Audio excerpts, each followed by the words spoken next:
This story contains some strong language and themes some may find upsetting.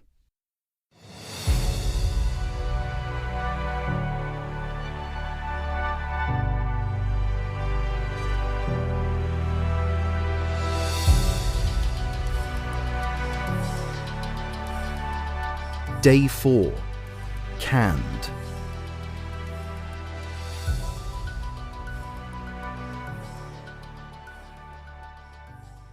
The line to Call Connect button blinked.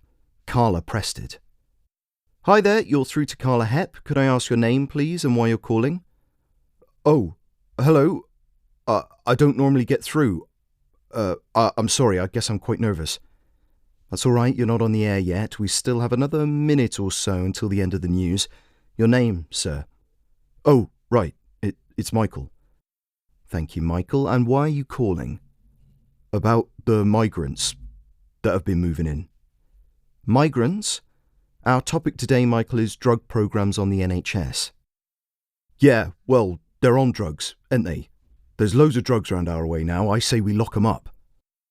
All right, Michael, thank you. Let's save some of it for the listeners. I'll be with you in about 15 seconds, all right? She flicked him to hold before he could reply. Thank you, Jonathan. And yes, welcome back. You're listening to Carla Hepp on CNR. How much should we be helping people hooked on drugs? Numbers from the ONS this week suggest millions of people either misusing substances or affected by someone who is. While the NHS is on its knees, the backlog barely touched by the new government. So, invest in people to get them well and back to work, or save that much-needed cash for those who didn't choose to end up needing help in the first place. That's our question this morning, and I want to hear your thoughts. We're going to Michael first. Where are you calling from, Michael? I'm from Woollingham. Right, and what do you think? Should we be funneling NHS money into schemes designed to get people off drugs? I've never used drugs in my life because they're illegal. If I break the law, if I nick a car or thump someone, I wouldn't get help from the NHS or anywhere else, would I? I'd get banged up. So, if you're going to break the law, you should get banged up or sent back where you come from. Sent back? What do you mean? Well, round our way, the meth and the weed and that, it's all the Syrians or whatever that bring it in. They're all on it, and they're all on the dole. It's not safe for my daughter to walk around anymore. I think we're drifting off topic a bit here. Let me ask you this. If these people in your community were off drugs, would you be happy to have them around? Well, because the NHS itself has said that investing £1 in drug education and prevention today could save 2 or more over the next 5 years, and those numbers seem to be supported by the Office for National Statistics. Why are we spending money on them, though? Our money? On drug users? No, on foreigners. They can get off drugs in their own shitty country. Carla's producer's eyes went wide behind the glass, and she started slashing her hand across her throat. Carla held up a finger. It's 4 minutes past 11, Michael, so let's watch the language, yeah? And I'm curious, have you ever spoken to one of these migrants? No, why would I?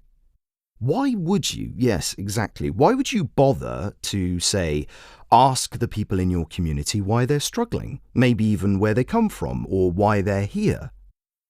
I think that's very easy for you to ask that. You don't live here.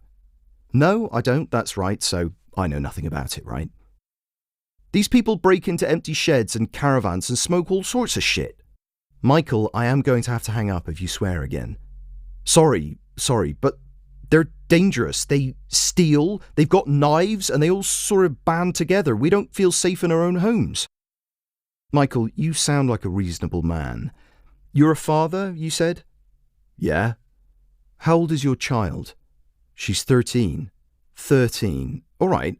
At 13, I was at a school in South London where I'd say about a quarter of the pupils were non-white. Now, the effect that had on me was that I thought everywhere was like that. I thought, without realising, that most places were mostly white and partly non-white. These migrants, is it fair to say they've come in, the last 10 years, maybe a bit more, a bit less?